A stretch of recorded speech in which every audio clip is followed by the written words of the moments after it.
Good evening, everyone. So today we are just going to start the session, and this is a case of dandruff in a young boy who is suffering from 2 years almost, and there was swelling of the left side of the face, eyelids, etc. And that was since the age of 7-8 months, and that was very peculiar. So this is start. So this patient is a Bengali patient, and he is 17 years old. So he came to me on 6/8/15, and he was looking smart. It was and a very young child which came with the mother. तो उसकी mom जो है ना, इसको problem जो थी, तो mom ने कहा कि इसको दाहिने साइड चेहरे में और आंख में स्वेलिंग है, और यह स्वेलिंग जो है तब से है जब ये 7-8 महीने का था।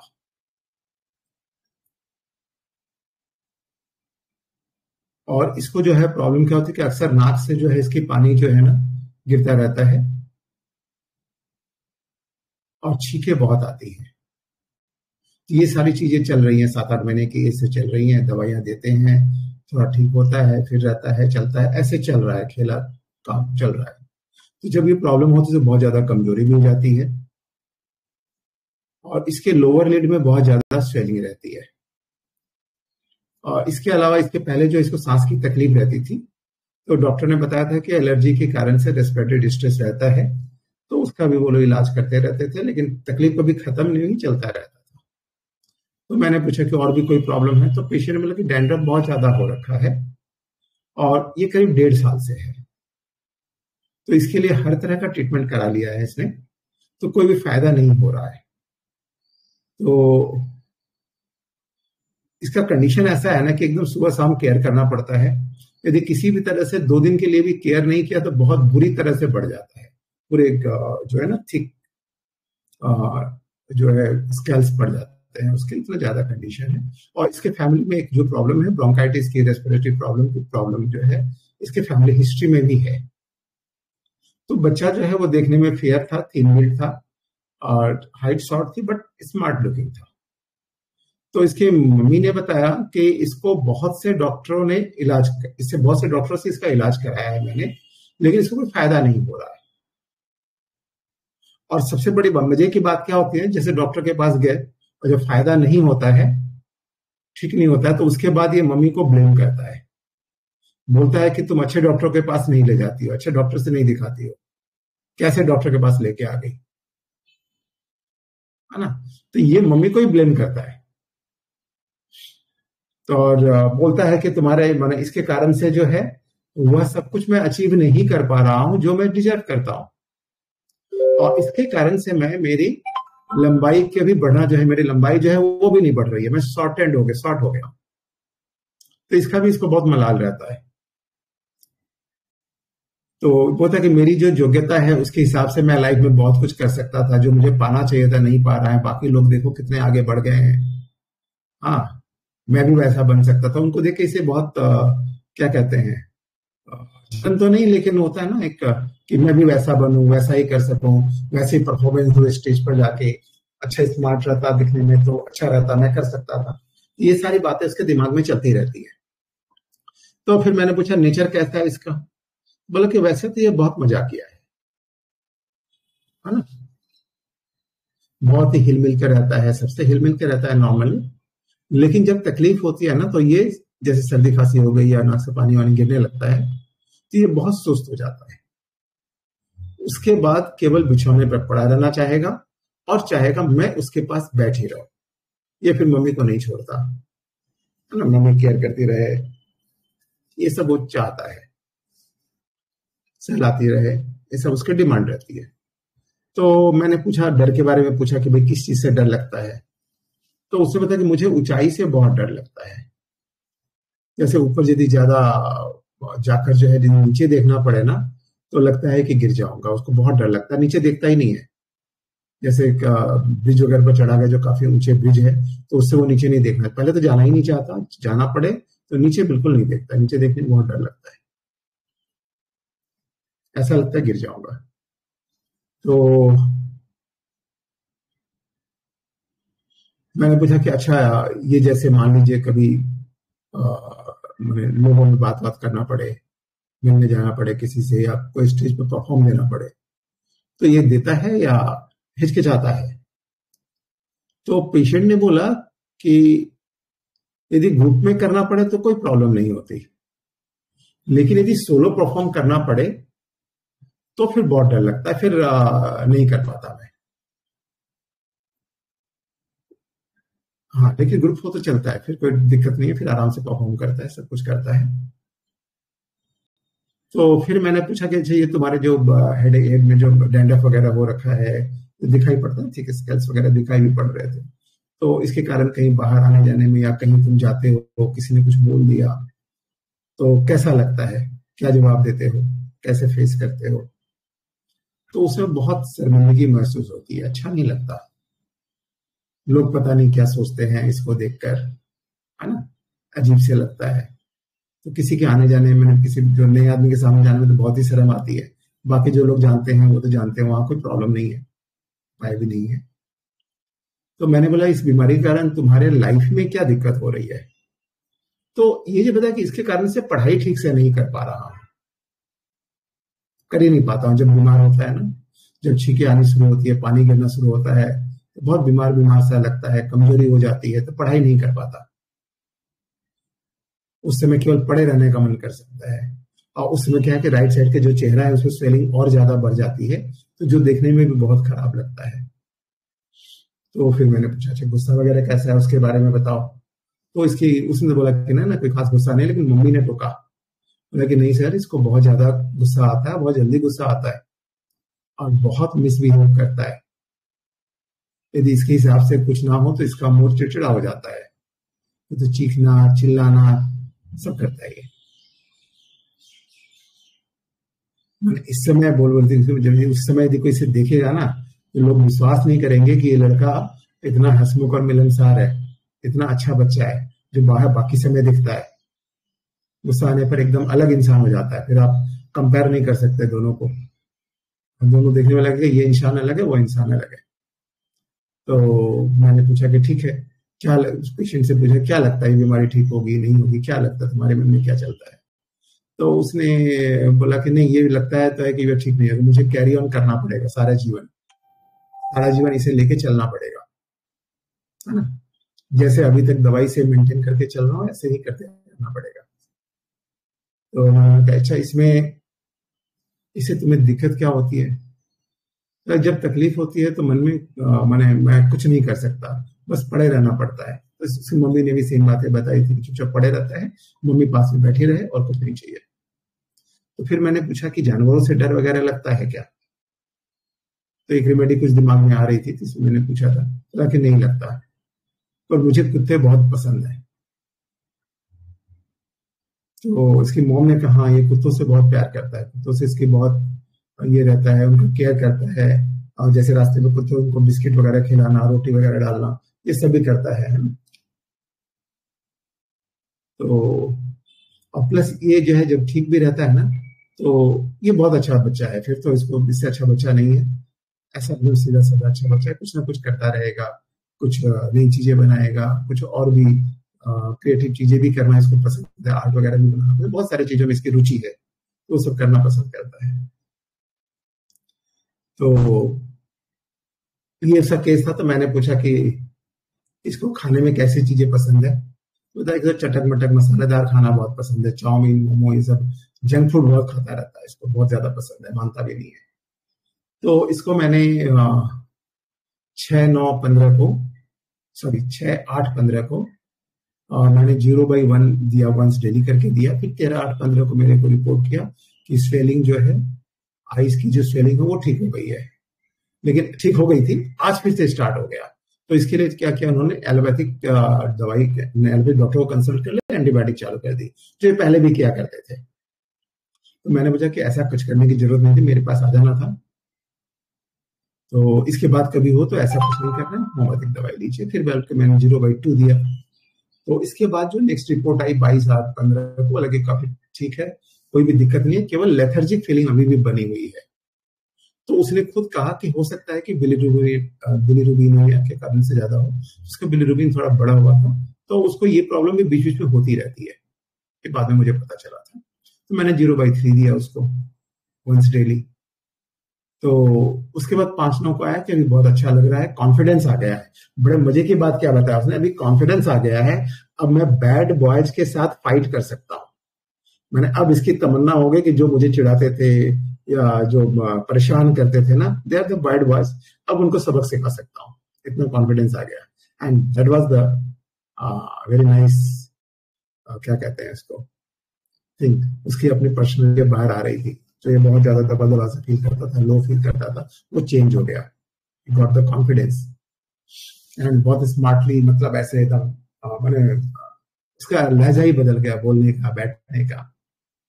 फिर एक बार उसको स्वेलिंग आई थी राइट साइड में, वो क्या कहते हैं, चिल्ड आइसक्रीम वगैरह खा लिया, तो फिर मैंने 30 पोटेंसी दे दी। और फर्दर जो है उसको दवा देके फाइनली मैंने एक बैसिलिनम मोनिम दिया था एज ए इंटरकरेंट रेमेडी, जो सर्दी वर्दी इस तरह की प्रॉब्लम जो कोल्ड कफ लगते हैं तो देते हैं, ताकि प्रॉब्लम रेकर ना करे, वो मैंने दे दिया था। So this was the case. तो उम्मीद करता हूँ सबको समझ में आया होगा, समझ में आया भी है, सबको बहुत अच्छा समझ में आया है। तो अब आप लोग इनपुट दीजिए, किसको क्या लगा।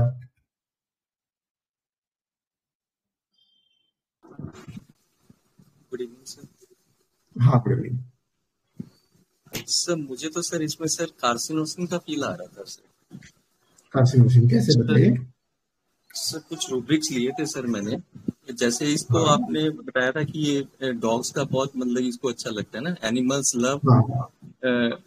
एनिमल्स डॉग्स, है ना। और इसको हम्म, एंटिसिपेशन रहता है सर, जैसे कोई भी स्टेज पे जाता है तो इसको बहुत वो डर वगैरह लगता है ना, एंटिसिपेशन हम्म, स्टेज फ्राइट सर, ये लिया सर मैंने। हम्म, और सर इसमें ये बताया था कि भी इनकी जो मदर है इसको अगर कैरेसिंग करती है तो बहुत अच्छा लगता है, हम्म, तो कैरेसिंग इंक्लिनेशन टू कैरेसेस सर, ये लिया सर। और इसमें बच्चे में क्या है, कॉन्फिडेंस बिल्कुल भी नहीं है सर, है ना। तो confidence, hmm, want of confidence children in. और ये हम्म, काफी ज्यादा निराश हो गया, मतलब कि जैसे इसको डिजीज हम्म, वगैरह थी तो इससे परेशान हो गया, तो डिस्पेयर रिकवरी हम्म, लिया सर। और हाई हम्म, प्लेसेस का इसको थोड़ा सा डर था कि कोई भी हाइट्स पे हम्म, जाता है तो इसको थोड़ा डर लगता है ना, हाँ, तो फियर हाई प्लेसेस। हाँ जी सर, हम्म, हम्म, ये लिया। और ये एक बात बताया था सर, ये रिप्रोच करता रहता है अपनी मदर को कि यस, आपके कारण हाँ, मैं सक्सेस नहीं किया, और ये सब चीजें ना, हम्म, तो रिप्रोचिंग हम्म, अदर्स लिया सर। और एक श्रीकिंग लिया कि ये चिल्लाता भी है इस चीज को लेके, है ना सर, बच्चा है जो अगर थोड़ा सा इसको कंप्लेन वगैरह होता है। तो एक लिया सर मैंने इसमें एलिमेंट्स फ्रॉम एम्ब्रेसमेंट, कंप्लीट डायनेमिक का सर ये रूब्रिक है सर। तो इसको थोड़ा सा एम्ब्रेस भी फील होता है, क्योंकि इसके जो डैंड्रफ वगैरह है सर, जो उसको लेके सर इसको थोड़ा सा एम्ब्रेसमेंट फीलिंग भी है। तो यस, ये सब मिला के सर मेरा सर कार्सिनोसिन आ रहा था सर। ठीक है, बहुत बढ़िया बताया। एक रुब्रिक को लेकर थोड़ा सा डाउट है मुझे, वो कैसे लिया, थोड़ा जी, सा समझना चाहता हूँ। आपने एक रुब्रिक कौन बताया सा ना, inclination to caries, caries, inclination to caries, जी इसे जी कैसे सर। लिया, ये कैसे सर वो लिया, थोड़ा बता सा रहे थे ना, बताइए। इसको मदर अगर केयरस करती है तो बहुत अच्छा लगता है सर इसको। हाँ हाँ, तो यहाँ थोड़ा सा इसको हाँ समझना है, कैरेज डिजायर टू बी, है ना, हाँ जी सर। वो जो रुब्रिक होगा, carried desire to be carried. ठीक है। हम्म। यहाँ इंक्लाइनेशन टू कैरेज में क्या है कि इसकी टेंडेंसी रहती है कि सबका केयर करे, सबका ध्यान रखे। ठीक है, तब अच्छा ये अच्छा, रुब्रिक आएगा। ठीक है सर, ठीक है, ठीक है बाकी सर, आपने ठीक बहुत अच्छा है। बताया।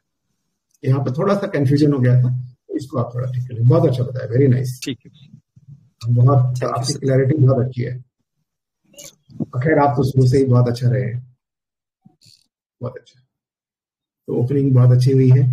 नेक्स्ट और कौन बताएंगे, डॉक्टर दीप्ति आप बताएंगे। Good evening sir. हाँ, गुड इवनिंग। सर मैंने रूब्रिक तो नहीं लिए, लेकिन इसमें जो मेरे को लगा कि ये पेशेंट जो है वो अपनी कंप्लेन ठीक ना होने के कारण मदर को दोष दे रहा है, और किसी को कुछ नहीं बोलता, जो भी कोई कंप्लेन होती है मदर को करता है। और मदर के यस। साथ ही रहना चाहता है। जब उसको तकलीफ होती है तो वो चाहता है कि माँ उसके साथ में ही रहे। और ये बिल्कुल। कावर्डाइज तो है ही, क्योंकि ये बाहर जाकर के किसी को कुछ बोल नहीं पाता है। और मतलब स्टेज में भी जब जाता है तो सोलो परफॉर्मेंस नहीं कर पाता है। तो ये सब देख करके सर मेरे को ना लाइकोपोडियम की ही फील आई। रूब्रिक तो मैं कुछ नहीं लिए। और मेडिसिन के बाद में इसने कहा भी कि इस अब ये बैड बॉयज से लड़ सकता है करके, मतलब इसका जो कावाडाइजनेस था वो कम हो गया। तो सर मेरे को लाइकोपोडियम लग रही है सर। बहुत अच्छा, very nice। Thank you sir.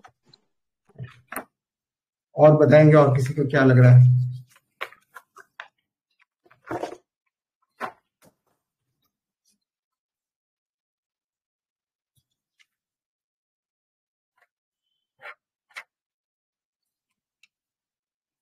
और क्या लग रहा है बताइए।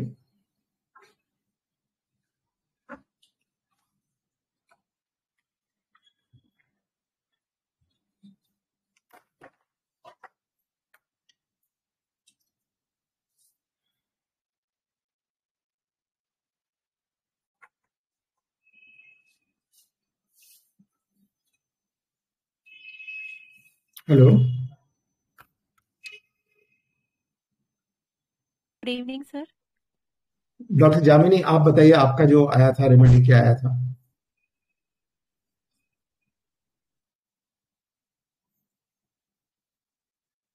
হ্যাঁ স্যার, আমার এসছে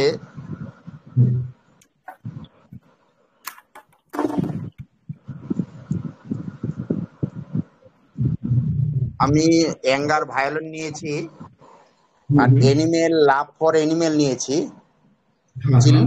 ক্লিঙ্গিং children in mother child cling to the delusion Yes. অয়েল। বলে আমার সবকিছু আছে, কিন্তু এই রোগের জন্য আমি করতে পারছি না। Despair recovery of fear high place of আর ভাইবাসিয়াস জলি ছিল, এই জন্য ফসফরাস এসছে। দারুণ, খুব ভালো। Thank you sir.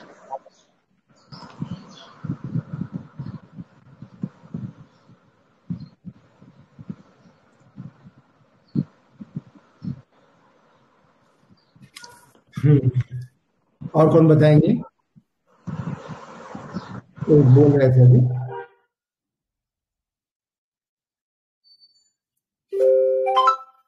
हेलो।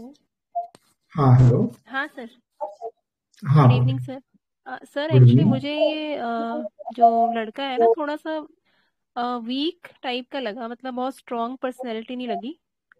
मतलब जैसे कि हर चीज़ के लिए मतलब डॉक्टर के पास अच्छा नहीं लेके गई है तो मदर को दोष दे रहा है।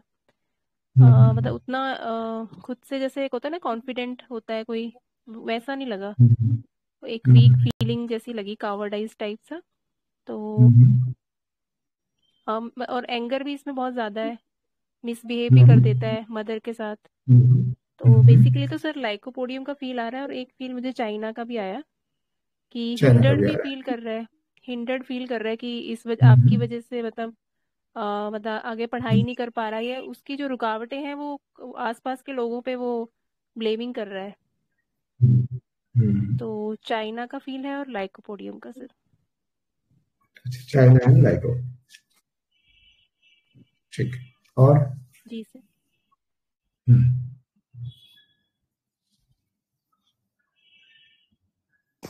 हाँ, नमस्ते सर। हाँ, नमस्ते सर, इसको जो है एक तो इम्प्रेसमेंट है, कहीं स्टेज वगैरह में नहीं जा पाता है, और अपने बीमारी को लेके भी दूसरे क्या कहेंगे वो तो इम्प्रेसमेंट है। और Yes. एंटीपेशन स्टेज फ्रॉम बता रहा था कि जब हम ग्रुप में होता है तो कर लेता है, लेकिन सिंगल जब स्टेज में जाता है तो नहीं उसको वो होता है। और बीमारी के समय जो है ये बेड में ही पड़े रहना चाहता, तो बेड डिजायर टू रिमेन। और ये कहता है कि मम्मी साथ में बैठी रहे, तो clinging children in mother child cling to the. और इसको Yes. कॉन्फिडेंस की कमी है, confidence want of self confidence.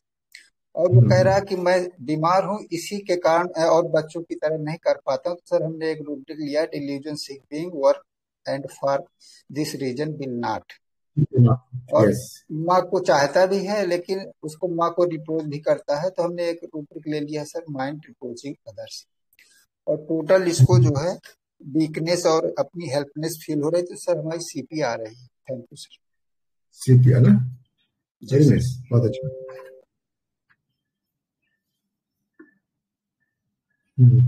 और कोई बताएंगे? हेलो, हाँ हेलो। Good evening sir. हाँ नमस्ते, डॉक्टर आशीष। जी सर, मैंने देखा है इसके एनालिसिस के, तो सर ये एक तो आपने बोला था, स्ट्रांगली बोला था कि इसको ऊंचाई से डर लगता है। यस, तो ये बहुत स्ट्रांग है। फियर, सबसे पहला रूब्रिक मैंने यही लिया है, फियर ऑफ हाई प्लेसेस। दूसरा, इसको इतनी सारी तकलीफ हो रही है, इसकी वजह से ये कुछ कर नहीं पा रहा है, तो ये इसमें कॉन्फिडेंस की कमी है। ये कहीं ना कहीं अपने आप को इसका कॉन्फिडेंस वीक हो रहा है इस प्रॉब्लम की वजह से, जिसकी वजह से जो ये अपने गोल्स है वो अचीव नहीं कर पा रहा है, और दूसरों को दोष दे रहा है। तो confidence, want of confidence, self confidence, और इसकी वजह से ये एम्ब्रेस फील कर रहा है। जो इसको तकलीफ होती है तो लोग देखते हैं, पूछते हैं, छेड़ते हैं जो बच्चे, तो उसको लेके ये एम्ब्रेस फील कर रहा है। तो एलिमेंट फ्रॉम एम्ब्रेसमेंट। और माँ को बोलता है कि मेरा ये डॉक्टर से ठीक नहीं हुआ है इलाज, मतलब सारा दोष वो दूसरों को दे देता है अपनी तकलीफ जब ठीक नहीं होती है। तो रिप्रोचिंग अदर्स एक ये है। माँ के साथ रहना चाहता है, करता है। जब वो तकलीफ में होता है तो चाहता है कि माँ उसके पास बैठे, उसको प्यार करे, उसको सहलाए। तो ये carry desire to be carried courage being में ये है।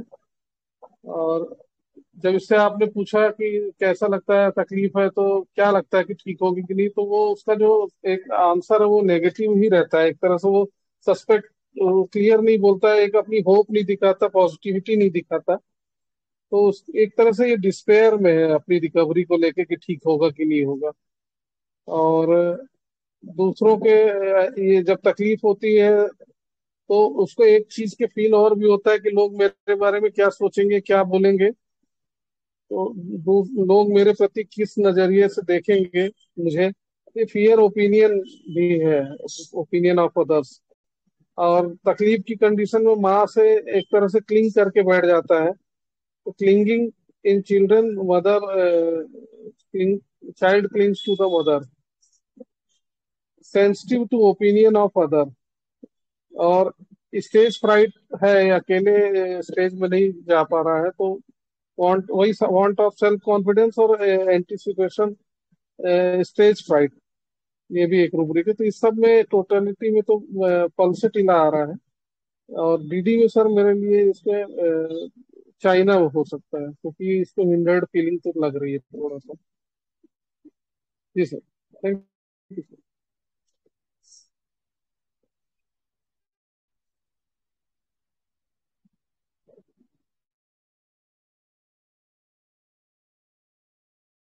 म्यूट है। हेलो। हाँ नमस्कार, बहुत अच्छा, वेरी नाइस।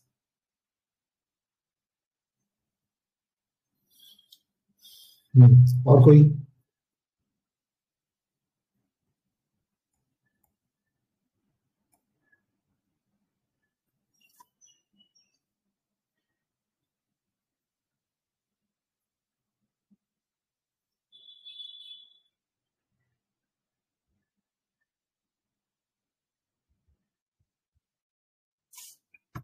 और कोई बताएंगे या मैं डिस्क्लोज करूं? Good evening sir. हाँ गुड इवनिंग, हाँ बताइए। सर मैंने अभी सुना केस, तो जो रूब्रिक मुझे लग रहे हैं, एक तो ये लड़का जो है उसको बहुत कुछ करना है, तो उसको ऐसा लग रहा है कि प्रॉब्लम की वजह से वो नहीं कर पा रहा है, बट वो करना चाह रहा है, तो एम्बिशन इंक्रीज मैंने सोचा। और उसकी प्रॉब्लम की वजह से उसको लग रहा है अच्छा नहीं दिखता है, तो एडमेंट फ्रॉम एम्बेरसमेंट। और उसको ये भी लगता है कि इतनी जगह दिखा दिया लेकिन ये ठीक नहीं हो रहा है, तो despair of recovery. And height की तो उसको डर है ही है, उसको कहीं भी ऊपर जाने से उसको डर लगता है, तो फियर ऑफ हाई प्लेसेस। तो ये 4 रूब्रिक ले रहे हैं सर, तो 4-5 मेडिसिन आ रही है। बट मुझे थोड़ा नेट्रम्योर का फील आ रहा है कि उसको अस्थमा की हिस्ट्री है, और जिस तरह से वो बच्चा माँ को क्लीन करता है, माँ को गुस्सा करता है लेकिन बाहर नहीं, और एंटिसिपेशन भी होता है कहीं परफॉर्म करना है, तो तो वैसे लाइको लग रहे हैं, बट समहाउ लाइको से ज्यादा फिजिकल पे भी अगर मैच करके मुझे थोड़ा सा नाइट्रम में और भी लग रहा है सर। बहुत अच्छा बताया, वेरी नाइस, थैंक यू बहुत सर। खूबसूरत।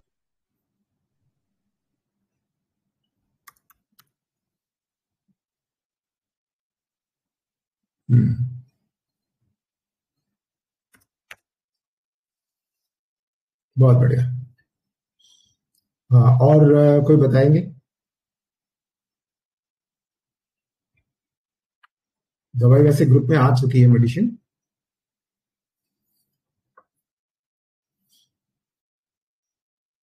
किसी को अपना इनपुट जरूर दीजिए, क्योंकि जब भी आप लोग अपना अपना इनपुट देते हैं तो बहुत सारी नई चीजें हमें सीखने को मिलती है जो मेरे दिमाग में भी नहीं आता है।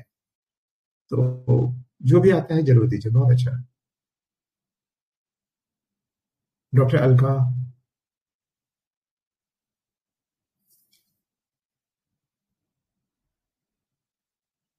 Hello sir. हाँ हेलो। हाँ डॉक्टर अलका। जी सर। सर ये बच्चा जो है एक तरीके से तो वो जॉली नेचर का है, बट वो और उसे बहुत ज्यादा कुछ करने की चाह भी है, कहीं ना कहीं एम्बिशियस इंक्रीज वाली मेडिसिन तो है ये। एंड जब ये बीमारी में होता है तो इसे बहुत गुस्सा आता है, कहीं ना कहीं वो मम्मी को ही अपनी कर्सिंग करता है। तो इट मीन्स ये हो सकता है hard for inferior and soft for superior भी लिया जा सकता है। तो सर मुझे यहाँ पे तो मेनली ये लेक्सिस का फीलिंग आ रहा है ज्यादा। अच्छा, हार्ड फॉर सुपीरियर, इसमें लेकेसी शायद इंक्लूड हो गई है क्या? तो इसमें लेक्सिस है है नहीं ना, है? आ गई है।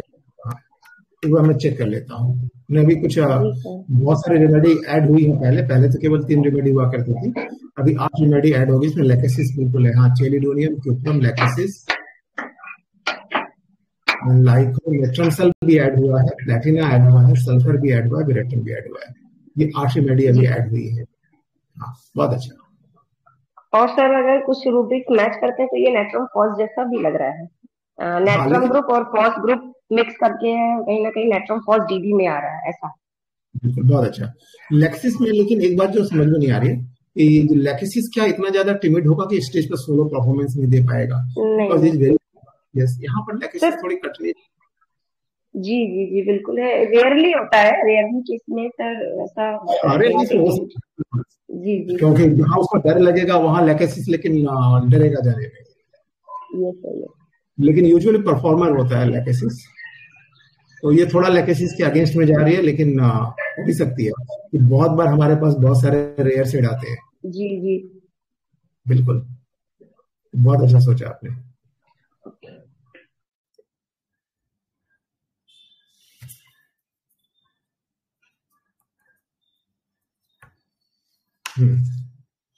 तो अभी डिस्क्लोज करें या और कोई भी बताएंगे? डॉक्टर रिपोन সিংহ, আপনি বলবেন কিছু?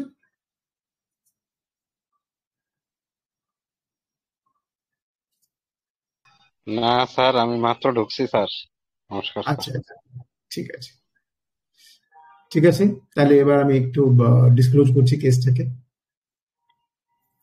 तो सॉरी, हाँ हिंदी में था वो, थोड़ा सा चेंज हो गया। तो ये जो केस है ना, ये केस में मेरे पास कुछ रेमेडी बहुत क्लोज चल रही थी, जिसमें 2 रेमेडी बहुत ज्यादा क्लोज चल रही थी। तो जिसमें से एक रेमेडी जो है डॉक्टर जामिनी ने बताया है, बहुत बढ़िया, दैट वाज फास्फोरस। देखते हैं फास्फोरस है या नहीं। क्या लगता है, फास्फोरस होना चाहिए या नहीं होना चाहिए?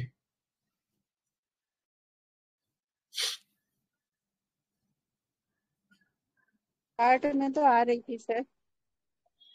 आ रही थी ना? सर ठीक है। तो यहाँ 2 रेमेडी बहुत पास पास चल रहे थे। जैसे बिजनेस इनकैपेसिटी मैंने लिया था, जो बहुत क्लोज था। जब वो बीमार पड़ता है उस समय क्या होता है, कुछ भी कर नहीं पाता। तो ये सीज फीलिंग भी जैसे भी कुछ फील देता है, और इनकैपेसिटी फील में बिजनेस इनकैपेसिटी ले, तो फास्फोरस वहां भी है। और लव फॉर एनिमल्स भी बहुत ज्यादा था उसको, कि कुत्तों को केयर करना, खिलाना, तो इसको भी हम नहीं छोड़ सकते थे। अब इसमें यदि हम स्पेशली डॉग्स को पकड़ते हैं तो वो फास्फोरस कवर करता है। और timidity public about to appear, हम थोड़े बड़े रूब्रिक में जाते हैं। तो यहाँ पर हमारे पास इन सब 3 रूब्रिक को लेने के बाद हमारे पास जो रेमेडी रह जाती है लाइको, फास्फोरस, पल्सेटिला भी रहती है, स्टैफी एंड सिलिशिया। ये 5 रेमेडी मेरे पास बच रही है। टिमिट्री जो स्टेरोस्टेरोन नहीं देने वाली जो बात है, ये मोस्टली इन 5 रेमेडी में करीब करीब चलता है। विशेषकर साइलिशिया लीड करती है, लाइकोपोडियम भी लीड करती है, फास्फोरस फिर भी हो सकता है दे दे, पल्सेटिला को भी थोड़ी हिचक होती है लेकिन फिर भी वो कर सकता है। स्टेप ऐसे ही बहुत ज्यादा कावड़ चढ़ेगा ही नहीं बेचारा, ठीक है। तो ये सारी रेमेडी चल रही थी, 5 रेमेडी बहुत क्लोज चल रही थी। कैरेट डिजायर भी कैरेट बिल्कुल है इसमें, है ना। तो अब मेरे सामने जो है एक बहुत अच्छी एक रूब्रिक है, उसने क्या बताया ना कि जब सर्दी होती है ना, सर्दी वर्दी नाक से छींक आती है तो डल हो जाता है। तो हमारे पास एक रूब्रिक है डलनेस कोराइजा ड्यूरिंग, ठीक है। और डेलुजन सीकबिंग भी किसी ने कहा था शायद, वो तो है ही है इसमें।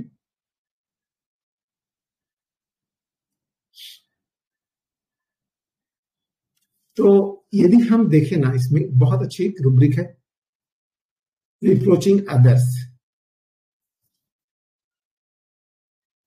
यहां जो है हमारे पास फास्फोरस निकल जाती है, जो इस केस में जो बहुत प्रॉब्लम था। 2 चीजें, यदि हम रिप्रोचिंग अदर्स में जाते हैं तो हमारे पास 2 रेमेडी बचती है, लाइको एंड स्टैफी।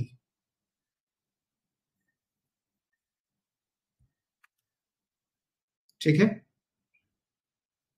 तो ये भी बहुत इंपॉर्टेंट था क्योंकि मदर को सीधे ब्लेम करता है, माँ को ब्लेम करता है, माँ ने तो कर ही रही ना। डॉक्टर को रिप्रोच करे तो भी थोड़ा समझ में आता है, सीधे माँ को तुम अच्छे डॉक्टर को नहीं दिखाते, किस डॉक्टर के पास लेके चली गई, कुछ फायदा नहीं होता है ना। एंड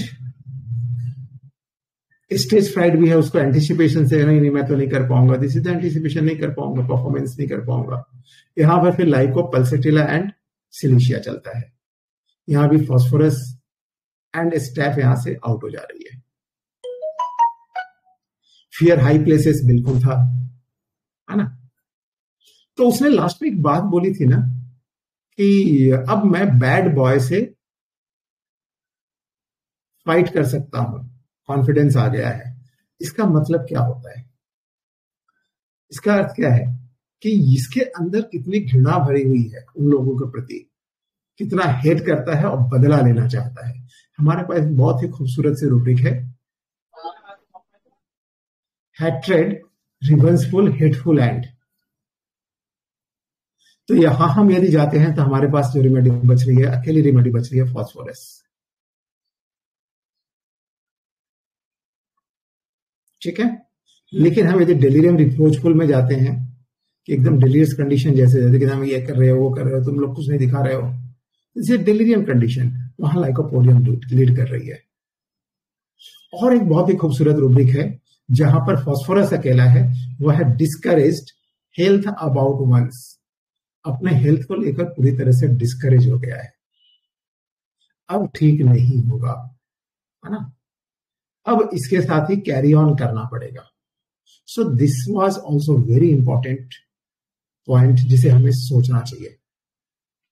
तो यहां पर मेरी रेमेडी 2 के बीच में टाई कर रही थी, फास्फोरस दें या लाइको दें।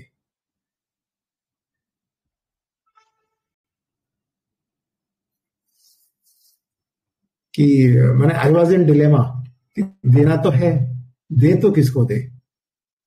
तो क्या लगता है किसे देना चाहिए? अब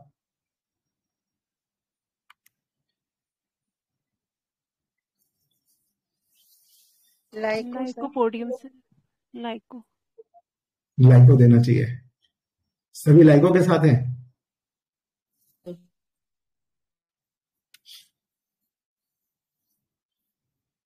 चलिए, इसको लाइकोपोडियम भी दिया गया था, वेरी नाइस। आपका कॉन्फिडेंस बहुत अच्छा है, बट फास्फोरस बहुत क्लोज चल रही थी। लाइको कहां से अलग हुई? ये जो रिप्रोचिंग जो है ना, ये फास्फोरस में है ही नहीं।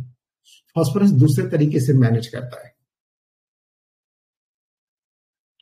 फास्फोरस जो है, जैसे आप किसी को कोई काम नहीं हो रहा है तो वो जल्दी से नाराज नहीं करेगा, वो दूसरे तरीके से मैनेज करने की कोशिश करेगा, अपनी बातों पर रखने की कोशिश करता है, डायरेक्ट रिप्रोच नहीं करता है। और लाइकोपोडियन डायरेक्ट रिप्रोच करेगा कहां पर, जिसके ऊपर उसकी चलती है।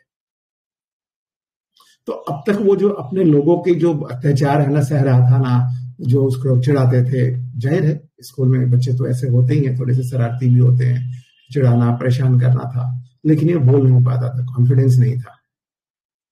तो जैसे इसे कॉन्फिडेंस आया, इसने सबसे पहला वर्ड यही बोला ना, अब मैं बैड बॉयज से फाइट कर सकता हूं। तो यहां भी कई बार यहां भी एक जो रूब्रिक है, ये बहुत फास्फोरस के क्लोज जा रही थी, लेकिन क्या है कि अब जब इसमें ताकत आ गई ना, तो लाइकोपोडियन शेर बन जाता है। अब लगता है कि अब तो मैं इनको मजा चखा के रहूंगा। इसके पहले तक एक कॉर्डाइस था, इसके पहले तक इसको उनसे पंगा नहीं लेना था, क्योंकि उससे तगड़े थे। तो इसको लाइकोपोडियम देने के बाद धीरे धीरे इसकी सारी प्रॉब्लम, राइट साइडेड प्रॉब्लम भी थी, तो दैट वाज आल्सो जो है ना ज्यादा सपोर्ट कर रही थी लाइकोपोडियम को। तो क्लासिकल के हिसाब से भी वो भी उस समय तो मैं I was in budding stage, तो मैं भी फिजिकल वगैरह में भी इन सब चीजों को भी बहुत अभी भी देता हूँ, ऐसा नहीं कि आज भी नहीं देता, अभी भी देता जहां जरूरी होता है। आप केवल ऐसा नहीं कि माइंड लेके ही चलना है, ठीक है। तो and is very affectionate also, जब गुस्सा आता है तब ये बदल जाता है, अदरवाइज इज वेरी अफेक्शनेट, है ना। ये बताया ना उन्होंने कि जब गुस्सा आता है तब की बात अलग है, अदरवाइज ये जो है बहुत ज्यादा प्यार मोहब्बत से रहने वाला है ना। डाउटफुल रिकवरी भी है, डाउटफुल क्या, डिस्पेयर रिकवरी में चला गया है, एकदम लगता है अब ये ठीक ही नहीं होगा, है ना। एकदम बीमार सा रहता है, हमेशा ही बीमार रहता है। तो डेल्यूजन, सीक बीइंग, ये सारे रूब्रिक्स भी बहुत क्लोज चल रहे थे, ठीक है।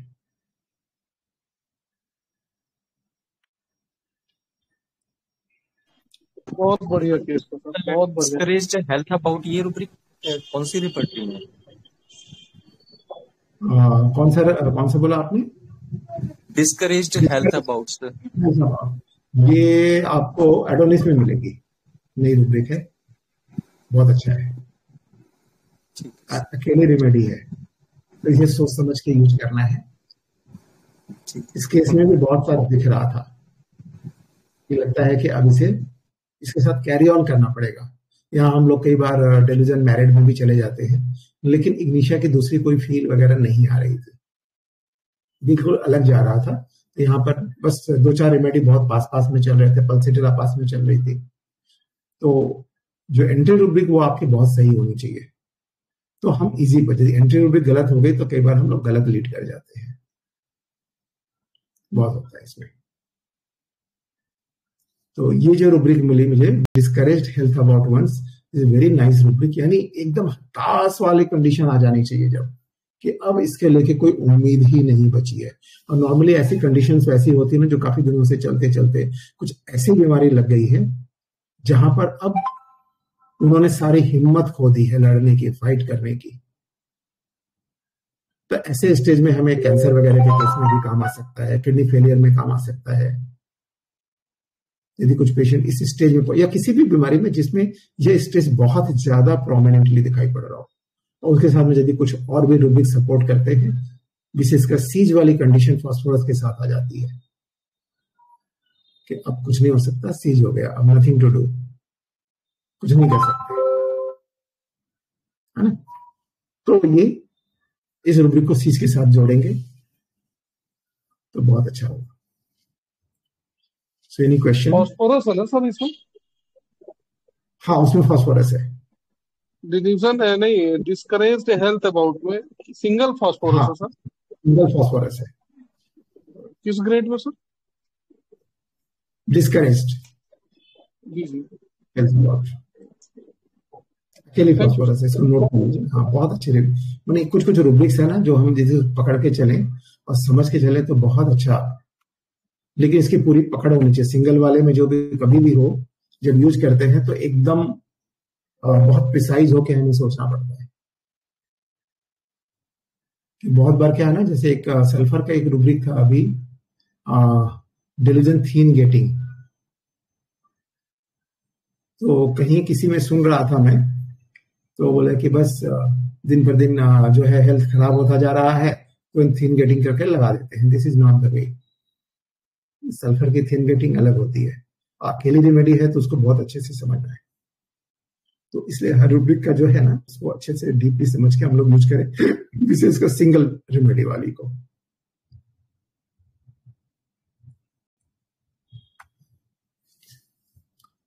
तो और किसी का कोई क्वेश्चन है या एंड करें अभी?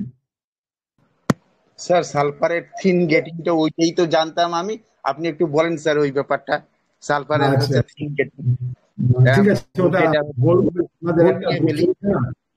হ্যাঁ, একদিন আমি শুনছিলাম ওই মন দিয়ে কথা, তার মধ্যে চলছিল, তো আমি তার কিছু বলতে যাইনি, ওখানে বলে লাভ নেই, সেজন্য বলিনি তখন। অ্যাকচুয়ালি থিন গেটিং যেটা, সালফারের থিনিংটা হচ্ছে তার যে ফিলোসফিক্যাল যে অ্যাবিলিটি আছে, ওখানে যখন তার মনে হয় কি তার অ্যাবিলিটিটা কমে যাচ্ছে, সে সবাইকে কনভিন্স করতে পারছে না, সবাইকে চার্ম করতে পারছে না, মানে ফিলোসফি দিয়ে কি ফসফরাস ওটাই তো ওয়েলথ, তো ওখানে ফসফরাসের ওয়েলথই হতো ফিলোসফি অ্যাবিলিটি, হ্যাঁ ফিলোসফি অ্যাবিলিটি, তখন সালফারের এই ফিল্ডে আছে থিন গেটিং। আচ্ছা আচ্ছা আচ্ছা, খুব সুন্দর, যেটা আমি খুব বুঝলাম। হুম। আরো অনেক রকম হতে পারে, নানা রকম ভাবে একটা রুব্রিক আমরা ইন্টারপ্রেট করতে পারি, বাট দিস ইজ দ্য, এটা হলো একটা জায়গা যেখানে আমরা ইজিলি বুঝতে পারি। ठीक sir, thank you sir. Phosphorus का सिंगल रूब्रिक एक बार और समझा दीजिए ना, मैं सुन नहीं पाई, मेरा कॉल आ गया था। अच्छा, ये है डिस्करेज्ड हेल्थ अबाउट। तो डिस्करेज्ड में क्या होता है, व्हाट इज डिस्करेज, इसको आप थोड़ा सा बताइए। डिस्करेज कैसे समझती हैं, किस स्टेज में हम लोग जाके डिस्करेज को पकड़ेंगे? सर नहीं पता। अब मीनिंग बताइए ना आप, खाली जस्ट इसको डिस्करेज का मीनिंग बताइए, कैसे हम लेंगे इसका।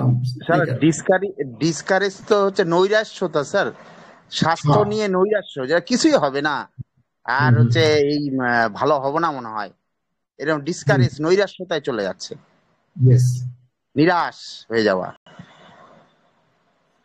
তখন কি ইউজ করে যাবে স্যার? হ্যাঁ, ওই নিরাশ মানে কি, একদম হতাশ, আর কোনো উপায় যেখানে আপনার মানে we can not see anything, no hope. When क्या हो ना, हम लोग जब फाइट करते करते करते करते करते करते अब और नहीं होगा, है ना, अब कोई उपाय नहीं बचा, होता है ना कंडीशन। अब जो है आस्ते आस्ते होप खो जाती है, अब जो है आगे बढ़ने की उम्मीद, जीतने की उम्मीद नहीं बची है, अब इस बीमारी के ठीक होने की उम्मीद नहीं बची है। कितने साल से सफर का, 7-8 महीने का था तब से ये सफर कर रहा है। नाउ क्या होगा ऐसी कंडीशन में, जब डिसहार्टेंड हो जाएगा, डिमोरलाइज हो जाएगा, अब और कुछ नहीं कर सकता, खाली नेगेटिव सोच अब चलने लगती है, कोई भी उपाय नहीं दिखता कि इस प्रॉब्लम से निकल सके, कुछ भी नहीं बचा, है ना। तो deprive of the courage, deprive of the hope, ऐसी सिचुएशन आ जाती है। तो क्या होता है, जब आप लड़ रहे हो, मान लो किसी आपको ऐसे क्या कहते हैं, लोगों से लड़ाई करनी है जो बहुत पावरफुल है, और उससे आप लड़ते लड़ते लड़ते, जब विशेष कर जमीन की लड़ाइयां होती है ना, में केसेस वगैरह जो चलते हैं काफी लंबे समय तक चलते हैं, 20 साल 25 साल, एक जनरेशन खत्म हो जाता है, दूसरी जनरेशन आ जाती है और लड़ाई खत्म होने का नाम नहीं लेती, कोर्ट केस खत्म होने का नाम नहीं लेता। होते होते क्या होगा, एक समय आएगा जब आप डिसहार्टेंड हो, कितना लड़े, कितना सड़े, बीमारी ऐसी हो गई, कितना लड़े, इतने सालों से 4 साल 5 साल हो गए, कैंसर हो गया है, किडनी की प्रॉब्लम है, डायलिसिस डायलिसिस डायलिसिस करते करते 2 साल निकले, 3 साल निकले, 5 साल निकले, 7 साल निकले, अब और नहीं होता, अब और हिम्मत नहीं बची है लड़ने की, अब नहीं लड़ सकता डॉक्टर साहब। करीब करीब एक डिस्कंसर्टेड वाली स्टेज आ जाती है। आप इनकरेज भी करते हो तो भी नहीं, डॉक्टर साहब आप तो बस बोल रहे हैं, नहीं होगा, सब कर लिया मैंने, बहुत कोशिश कर ली, सारे डॉक्टर दिखा लिए, कहां नहीं गया। तो तो ऐसी एक सिचुएशन जहां अब कोई उम्मीद की किरण बाकी नहीं है उसके पास, आपके समझाने का भी असर नहीं हो रहा, थोड़ा आपकी बातें उसमें साहस नहीं भर पा रही है, उसको बूस्ट नहीं कर पा रही है। ऐसी एक सिचुएशन किसको लेकर? हेल्थ अबाउट, शरीर को लेकर, हेल्थ को लेकर।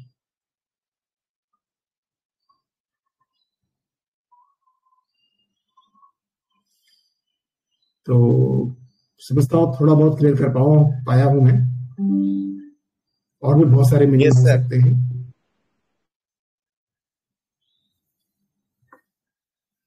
So thank you doctor Jaimini, बहुत अच्छा क्वेश्चन किया। थोड़ा सा ये भी क्लियर होना बहुत जरूरी है, और इसके बहुत सारे फैसेट भी हो सकते हैं जो मैंने सोचा मैंने अपना बताया। जो और अच्छा जानते हैं वो और अच्छा बता सकते हैं। खूब सुंदर।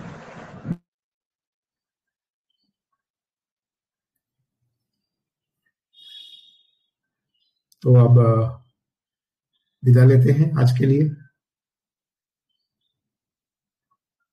और कोई क्वेश्चन है किसी का?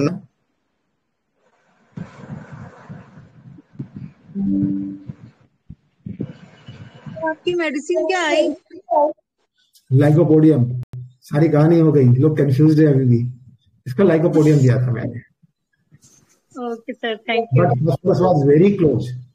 मुझे समझ में नहीं आ रहा था, मैंने उसके क्रॉस करके देकर रखा था, यदि लाइको फेल करती है तो उसके बाद फॉस्फोरस ही लगेगी। और लास्ट में मैंने बेसिलिनम दिया था। एक बहुत अच्छी रुब्रिक है, कई बार जो है ना हम लोग इन सब चीजों को छोड़ देते हैं। और एक बहुत अच्छी रुब्रिक देखिएगा जनरल में, family history of respiratory complaints, देखिए कितनी रेमेडी है।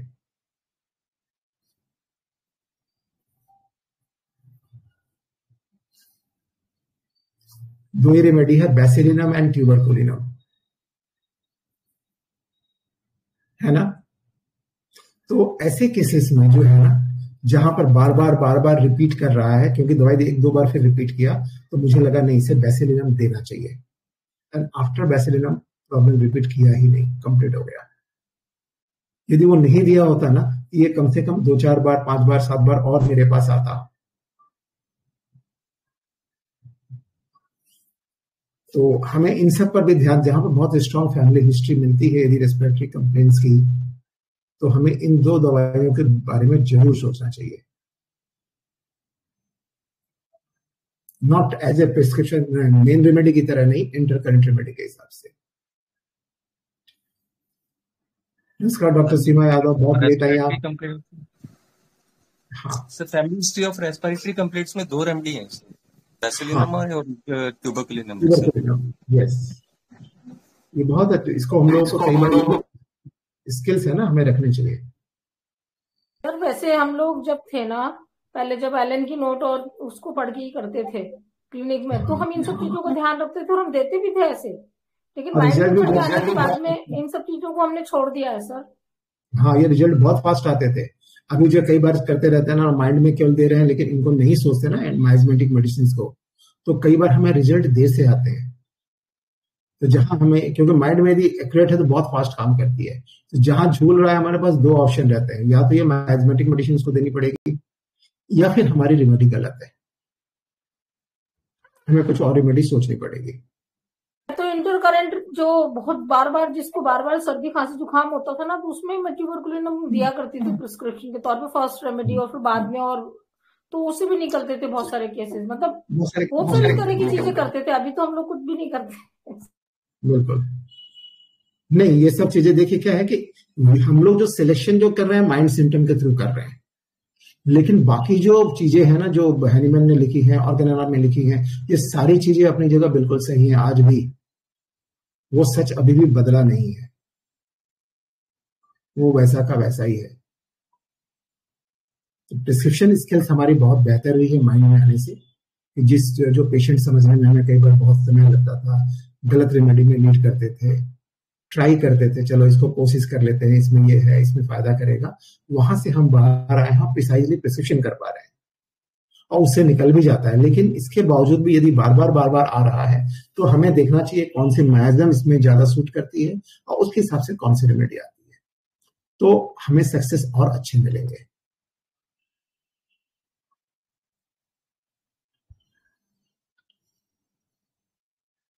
So thank you everyone. Sir उसके पीछे एक कारण और है ना कि मान लो आपकी डिजीज जिस लेवल की पैथोलॉजी की है उस लेवल की पैथोलॉजी की मेडिसिन आपके पास होनी चाहिए। अगर सिफिलिटिक तक गया हुआ है पेशेंट तो आप सोरिक मेडिसिन से उसको नहीं निकाल पाओगे ना। तो ये भी एक रीजन बनता है सर। इन सब चीजों को हम लोगों को डेप्थ से सोचना चाहिए। एक्चुअली क्या होता है ना, जब हम माइंड से लेते हैं ना तो जो सिम्टम्स आते हैं, यदि आपके सिम्टम्स प्रिसाइजली ले गए हैं, वो ऑलरेडी सोरिक है तो सोरिक को आपको लेकर आएगा, सिफिलिटिक है तो सिफिलिटिक लेके आएगा।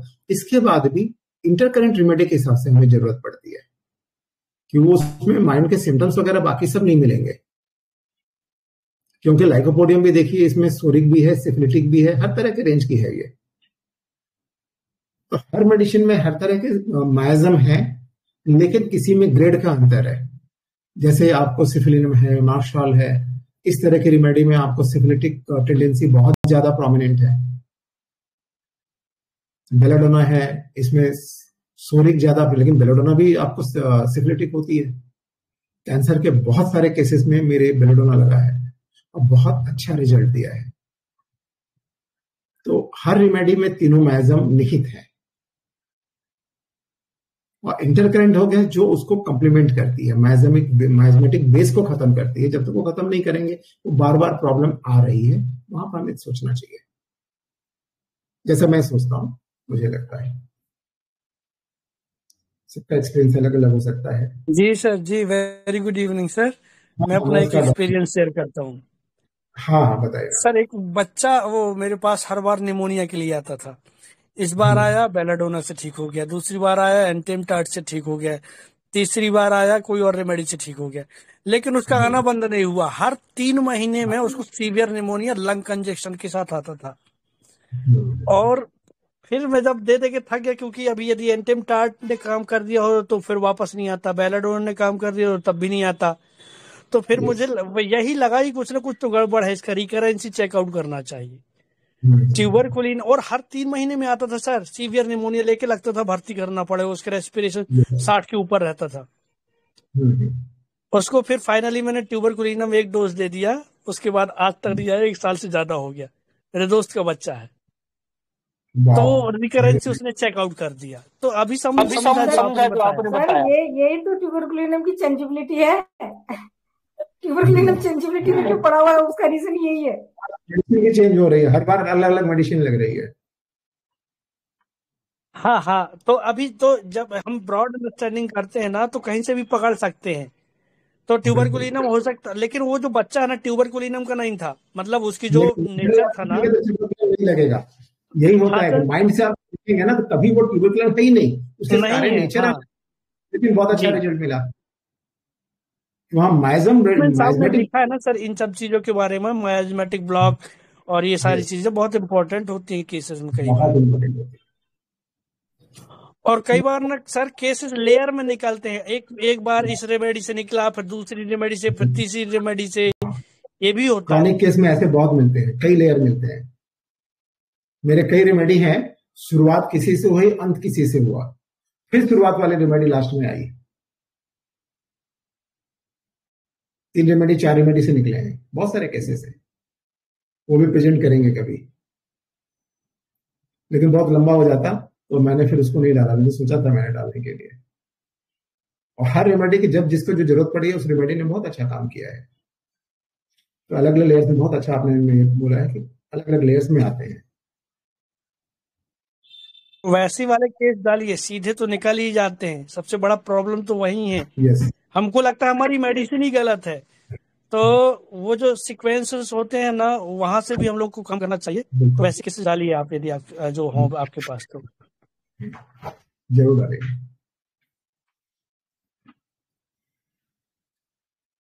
So thank you, gratitude to everyone for joining।